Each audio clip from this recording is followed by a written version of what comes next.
Good evening, you're watching Estuary News, I'm Hugh Riches. Coming up tonight, we'll have a roundup of the latest news headlines and all the latest sporting action ahead of the weekend, and I'll be reviewing the week's regional papers with my guest Angus West of Garth West, Packaging and Printing in Hull.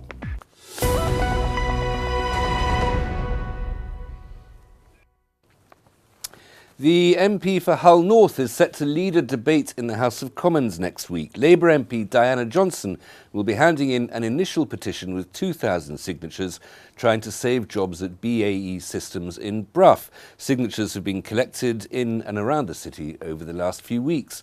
Further petitions are expected from other MPs in the weeks ahead.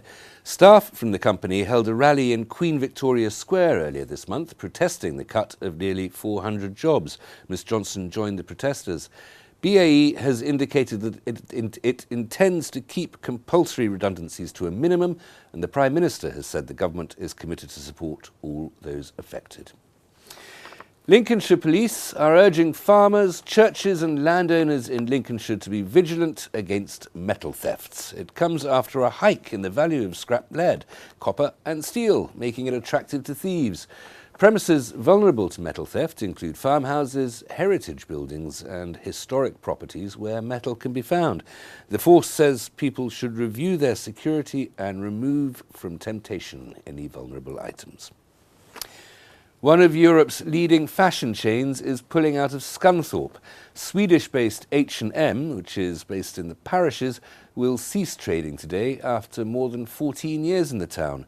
Poor space and configuration issues have been cited to explain the company's decision to close the shop. Staff have been redeployed to new positions within the firm. North Lincolnshire Council has invested around £200,000 to refurbish a disused building in Scunthorpe.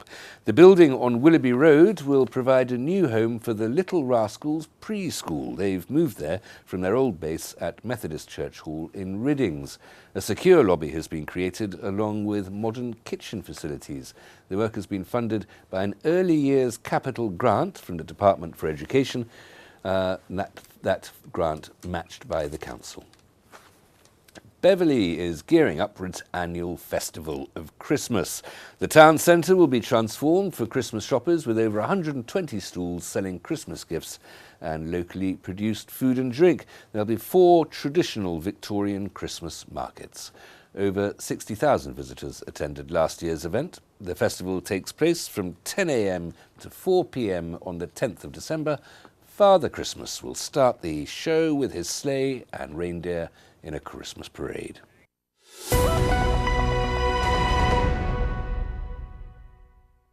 Time now to have a look through the week's papers with my guest Angus West of Garth West in Hull. Hi Hugh. And very good to see you here, Angus. Good to be here. First of all, I've talked a very quick question. Very quick answer as well, please. How's business? Tough, but you know we're looking forward to a busy finish to the year. So you know it's tough out there in manufacturing, Hugh, but we're doing okay. We're looking forward to 2018 though. Okay, well that's an optimistic answer. Let's start having a look about one of the other things going on in Hull. I noticed that the city had a bit of a visitor this week. We did. Nice to see some good news on the front page of the Hull Daily Mail. A royal welcome. The Queen was in Hull yesterday. Hold that up to the camera. Absolutely, just show the pictures there. She was, yes. She was. She visited the university to open the Alum Medical Centre on the university campus, just off Cottingham Road, and she also visited Siemens. There was a huge turnout for her, and it was great to see her visiting Hull in the year of the UK City of Culture. So well, she greeted lots of the volunteers as well at Paragon Station. Yeah.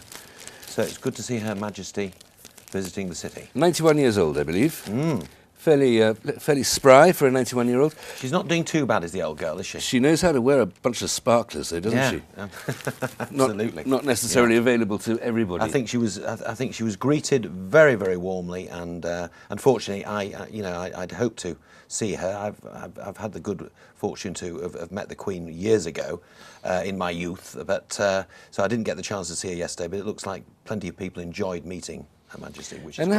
how does it help the town, a big visit like this from the Queen? I mean, in a ways, it's what Walter Bagehot called the magical part of the Constitution. Yes, It's not absolutely. and it is, but it's not very practical. Does it actually provide any service to the town? Well, as you quite rightly say, we are a constitutional monarchy, and it's great to see the Queen visiting Hull. I mean, Hull doesn't always get a great press, but I think the more positive press we get, and when the Queen visits, it can only be good for the city. Okay, now talking about improvements for the city of Hull, Market Raisin too might be wishing to raise its game. Yeah, street fight. Council leads bid to regenerate Market Raisin town centre. This is West Lindsey Council, I think. Let's have a look. It will be for It Market is, yes. Raisin. That is the message from West Lindsey District Council and Market Raisin Town Council. It says here, Hugh. That's great news. I mean, having been a supporter of Market Raisin races for many years, as a family and as a business, we've used the racecourse. I think we're one of the oldest box holders on the course. Driven through Market Raisin town centre hundreds of times, literally, Hugh, over the last 20 odd years, and to see it in decline is quite sad, because it's a lovely town. It's beautiful, and I hope this works. That's all I can say. A lot of high streets are suffering at the moment, and it would be good to see Market Raisin have a little bit of positive injection. Market Raisin has, apart from the racecourse, and you must let me have a few tips sometime, but apart from the racecourse, which is beautiful, one of the most lovely little racecourses in the country, Market Raisin has that lovely little square. It's almost like a continental town. Yeah. You should be able to sit there. It's cobbled as well, isn't it? Yeah. And there's a splendid market. So it's a pity when it gets covered in trash and beer cans and drunken people, I'm afraid. But, is that just the race goers? I'm not confessing to anything. It would be good to see it get a boost, let's put it that way, because it's a lovely town. One here, this is another very happy local story. This is the Bridlington has a new lifeboat. Yes. And a remarkable vessel she is. She's called the Anthony Patrick Jones, named after a man who was originally spent his childhood in Bridlington and bequeathed a great deal of money to the RNLI. But a remarkable vessel. Couple of details, and I just think ships are beautiful anyway because of the form following function. Yeah. But she, as her new coxswain says, she could be here for the next 50 years now. That's how long they're built for. Crikey. So you're building things with half a century in mind. The RNLI is a remarkable charitable organisation, isn't it? And the brave people that get involved with that, I've been to a number of events. We hold charity events to raise money for the RNLI, and I can't sort of commend them. Well, it's remarkable that it is a charity. You'd have thought that the service of rescuing people in peril on the sea is one of the things. We rescue people on land. That's one of the things that the state does. It's astonishing that this is a private charity that has to do this. A couple of other details about this vessel. She doesn't have any propellers. She uses water jets, and that gives her incredible power and incredible speed. So she's absolutely up to date. She's very modern. And the other thing is that she is a Shannon-class lifeboat. Right. So I think they tend to be named after rivers. But of course the Shannon is not in the United Kingdom. The Royal National Lifeboat Institute also serves the Republic of Ireland, which I've always thought is a pleasing cross-border and cross-political divide piece of generosity and benevolence. Absolutely. And I speak as somebody who's been rescued by them off the coast of Ireland. Very good. Now, also, more awards. Another one involving perhaps the Queen. Yes. Patricia Hodge. Patricia Hodge, formerly of this parish, Grimsby. Indeed, she was born in Cleethorpes and grew up in Grimsby. Yeah. Her parents had a hotel, I think. Fantastic actress. She's dedicating her OBE that she's received to her late husband.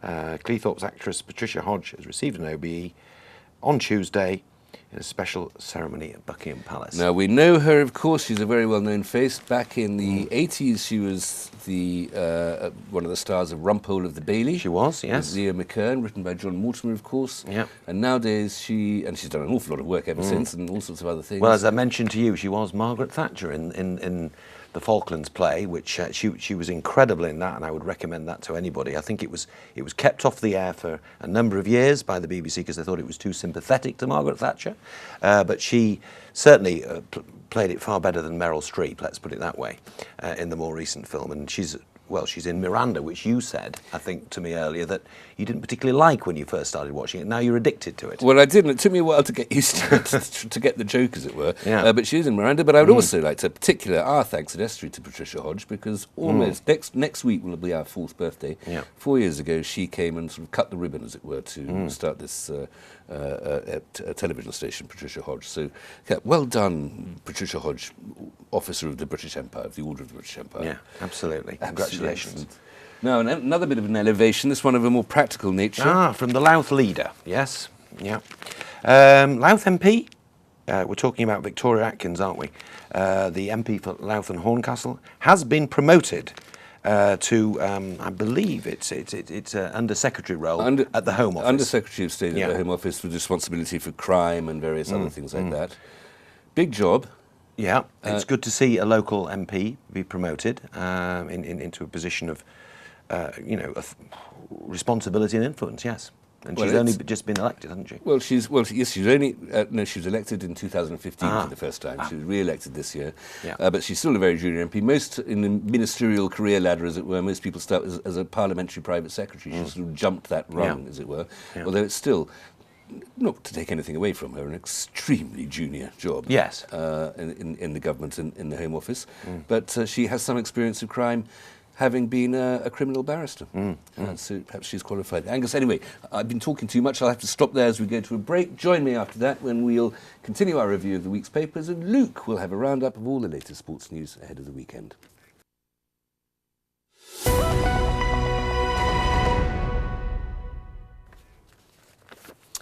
Welcome back. You're watching Estuary News. Still to come tonight, all the latest sports news with Luke, and still with me in the studio, Angus West, as we continue our look at the papers. News from Skegness, Angus. Yes, Hugh. The Skegness Standard, the Jolly Fisherman is dropped from the tour. The Skegness is so bracing on picture postcards and railway posters and things like that. An iconic character loved by millions of adults and children for generations will no longer be the main attraction at tours across the country promoting the East Coast. It has been claimed. That's a shame, isn't it? Well, it is a bit. Quite like and the Jolly Fisherman, yes, there he is. Well, I don't know it's a sort of how well he can be seen here, but and this is in the Skegness Standard. He was really created by 1930s, possibly even 1920s graphic designers making railway posters, trying to bring people to the coast and to resorts like Skegness. And they were fantastic designs. They were. The Art Deco ones as well. I mean, I bought quite a few from the National Railway Museum a few years ago in York, and there's some fantastic posters there, and that was one of them. The Skegness is so bracing. And they're exquisite because you get that sort of steam train glamour and an old liner glamour as well. The Jolly Fisherman might not have been quite up there with the White Star Line and the not quite, or the Golden Arrow. Exactly. But he is a great icon of Skegness. Definitely. Well. But he's been dropped, so never mind. Well, there we go. Everybody has to retire from time to time. Absolutely. Another less cheerful story here. In the Hull Daily Mail, 8,200 sick days a year taken by police officers with mental health issues. In fact, this is a reduction from previous years. It's a lower number. That's a lot, isn't it, though? It still is a lot, especially for specifically mental health issues. The new deputy chief constable said there's a whole raft of support options available to our staff. We have the occupational health department. That's the first port of call, so that's where officers should go first. 6 police officers retired from the force due to medical conditions, one of which was for a mental health illness in the last year. And so this is from October to October, the numbers coming out just now. But it's a big-ish police force. It is. Mental health is bound to be a bit of an issue if you're going to be spending your day's work doing some of the things that these officers do. Well, I think we're becoming more aware of mental health issues, aren't we, in this day and age? And so whether it's because of that raised level of awareness about it, whereas I think it was possibly something that was kind of swept under the carpet a little bit in the past when people were struggling with those kind of issues. It's more out in the open now. We've seen it in sport, haven't we, with cricketers coming forward and saying, you know, they're suffering from depression and things like that. You know, that former England opener, that I can't remember his name right now, but he was certainly in the 2000. Yeah, he played for Somerset in England in the 2005 Ashes series, and so it's sort of, it's people are more comfortable about talking about it now. So it is striking though, the number of sick days there. I know that the Humberside Fools has recently initiated and invested in various other services to try to help that as well. But I think that too might be something that's more generally happening in institutions and companies, indeed, across the country, as people are becoming more aware of it. But you're right, we've stopped being so English about that sort of thing. Yes. Now, okay. The Mayor of Hull has disappointed his citizens. Has he really? Just simply by being the Mayor of Hull. Yes. Poor old Councillor John Hewitt. He'll be switching on the Christmas lights, but readers react to the festive lights switch on. 68% of you who read the Hull Daily Mail apparently said a bigger name should have been chosen to switch the Christmas lights on. So I think these are percentages of people who responded to their Facebook inquiry. Ah, right, okay. I don't think this is a very scientific survey. Probably not, Hugh, probably not. It just says it's one of the highlights of the year, and the moment really kicks off the festive season for us all, the big Christmas light switch on. Okay, well, people apparently maybe want a pop star or something like that, or a celebrity chef, I don't know, but you work in Hull, who would you choose? They've got the Lord Mayor, Councillor John Hewitt. Who would I? Oh, crikey. I've got nothing against the Lord Mayor, but who would I think of? I must admit, you're not losing points. It wasn't a frightfully serious question. Well, yes, I think you said if I told you, Hugh, I'd probably have to be shot. But maybe one of our great sporting legends, if we've got one. I would think somebody, probably one of the Hull FC players that won the Challenge Cup. How about that in the summer? Okay. 2 years on the row. Well, I know next Thursday, Estuary News will be covering the switching on of the lights in Grimsby at Grimsby Minster. Don't know who's switching them on, but we'll be there to find out. Right. Oh, you've got a football... Oh, yes, like this one. Scunthorpe United player went on to skipper legend. And I think we were talking about how you pronounce it, but we've gone for Barry Mahi, captained Pele. One of the most, well, obviously we've all heard of Pele, and it's in the nostalgia section of the Scunthorpe Telegraph, and in 1975, Barry, who played for the Iron, captained Pele, playing for the New York Cosmos. He's had quite an interesting career as Barry. I mean, he played for the United States apparently. He's only one of 4 Scunthorpe United players to have played internationally. The others being Kevin Keegan. Who's he? Ray Clements, and the Northern Ireland's David Sloan. But Barry played for not only the United States, but he also played for Guernsey, which didn't have international recognition at the time. So he's played for 2 international teams, but he did captain Pele at the New York Cosmos. It's rather remarkable that an Iron player has been a mentor of, I suppose, I don't know much about this, but the greatest footballer who's ever played. Well, certainly captained him. I'm not sure whether he was a mentor of Pele, but you just go over there, Pele, and play a bit further up front. Yeah, so yeah. Quite an interesting little nostalgic story. Excellent. there. A nice Pele Scunthorpe. Thank you, Angus. Thank you very much. We'll go for talking of sport, a little more of it now, this time from Luke.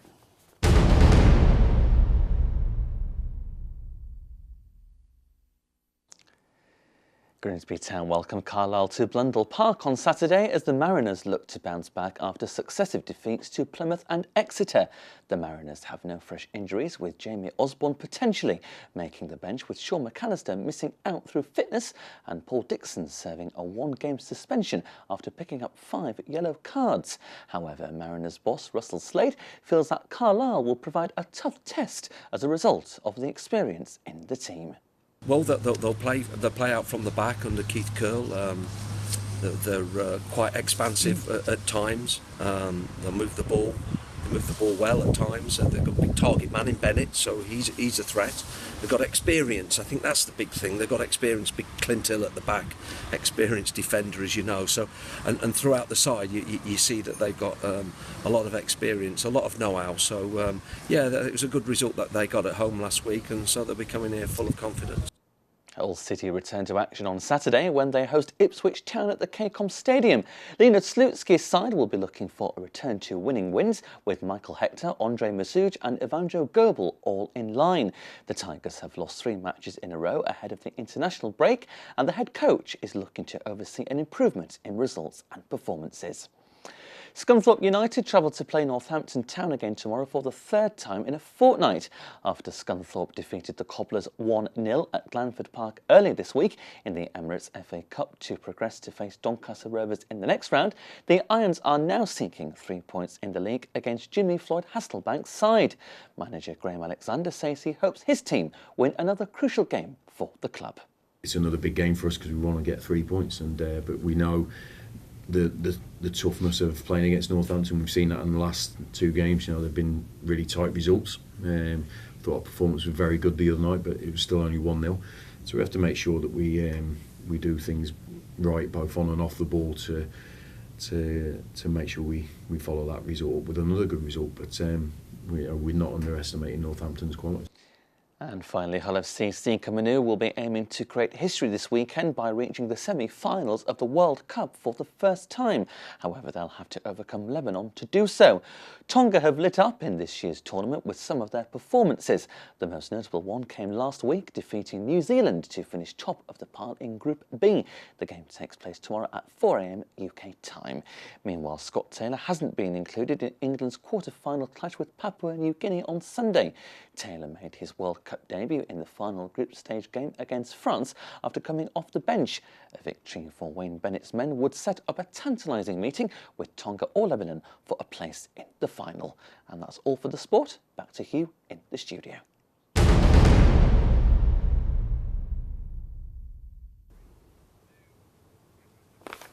Thank you very much, Luke. That's it for tonight, I'm afraid. If you have a story for us or any other reason to contact us, Facebook or Twitter page is probably appearing below me, or email news@estuary.tv, or phone Grimsby 01472315553, or write to us at Estuary TV, Nuns Corner, Grimsby, North East Lincolnshire, DN345BQ. Have an excellent weekend until Monday.